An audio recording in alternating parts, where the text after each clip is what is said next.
Good morning అండి. So my self వచ్చేసి Ashok. Basically నేను ఒక ఫోటోగ్రాఫర్ని. సో 12 సంవత్సరాల ఫోటోగ్రఫీ రంగంలో నాకు ఎక్స్పీరియన్స్ ఉంది. సో వెస్టేజ్ ఆపర్చునిటీ తీసుకొని 6.5 సంవత్సరాలు అవుతుంది. 12 సంవత్సరాలలో సాధించలేదు, సో ఈ 6 సంవత్సరాలలో సాధించడం జరిగింది.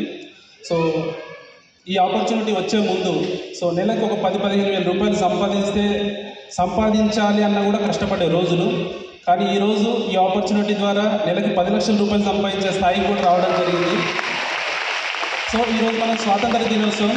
నిజంగా స్వాతంత్రం వచ్చింది దేశానికి, కాకపోతే ప్రతి కుటుంబానికి ఆర్థిక స్వాతంత్రం. సో డబ్బు ఉంటేనే ఏదైనా కూడా మనం మన యొక్క డ్రీమ్స్ ఫుల్ఫిల్ చేసుకోగలుగుతాం. ఈ రోజులలో డబ్బు అనేది 100% ప్రతి ఒక్కరికి కావాల్సిందే.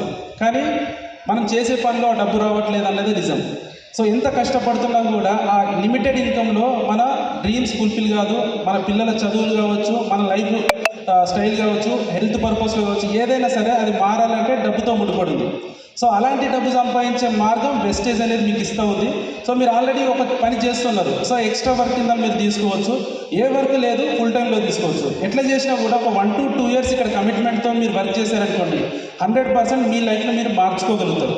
ఇక్కడ జాబ్ ఫ్రీడమ్ ఉంటుంది, బాస్ టెన్షన్ ఉండదు. ఆర్థికంగా మీరు సక్సెస్ అవ్వచ్చు. మీ ఇంటి ముంగట ప్రతి ఒక్క డ్రీమ్ అనేది ఫుల్ఫిల్ అవుతుంది. Just 2 years commitment. సో ఈ అవకాశం మీ దగ్గరికి ఏదో ఒక పర్సన్ ద్వారా వస్తుంది కదా, ఆ పర్సన్ని నమ్మి ఆయన చేయబట్టుకొని మీరు నడవండి. అతను ఎట్లయితే సక్సెస్ వైపు వెళ్తున్నాడో అలాగే సక్సెస్ వైపు మిమ్మల్ని కూడా తీసుకెళ్తాడు. సో కాబట్టి డిసిషన్ తీసుకోండి. 100% ఖచ్చితంగా ఇక్కడ సక్సెస్ అయితే ఉంది. సో ఈరోజు మేము ఒక బైక్ కూడా మార్చలేని స్థాయి నుంచి కారు కొనుక్కోగలిగినాము. సో ఇల్లు కడతాను అన్న డ్రీమ్ కూడా లేదు, కానీ ఈరోజు ఇల్లు కొనుక్కోగలిగినాము. లక్షలు ఇన్కమ్ సంపాదిస్తున్నాము.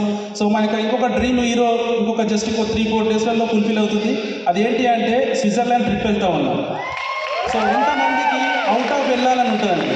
సో వెళ్ళాలనుకుంటారు, కానీ ఆ ఫ్లైట్ను చూడడం తప్పిస్తే ఇంకా వెళ్ళిన సందర్భాలు ఎక్కడ కూడా లేవు. కానీ ఈరోజు ఒక 1 వీక్ స్విట్జర్లాండ్కి వెళ్తున్న ఈ భూమి మీద అత్యంత సుందరమైన ప్రదేశాలలో స్విట్జర్లాండ్ అనేది నెంబర్ 1 పొజిషన్లో ఉంది. సో అలాంటి కంట్రీకి మనం కల్లో కూడా వెళ్ళలేము అనుకుంటాం, కానీ ఈ ఆపర్చునిటీ తీసుకున్నాము, పని చేసాము, కష్టపడ్డాము.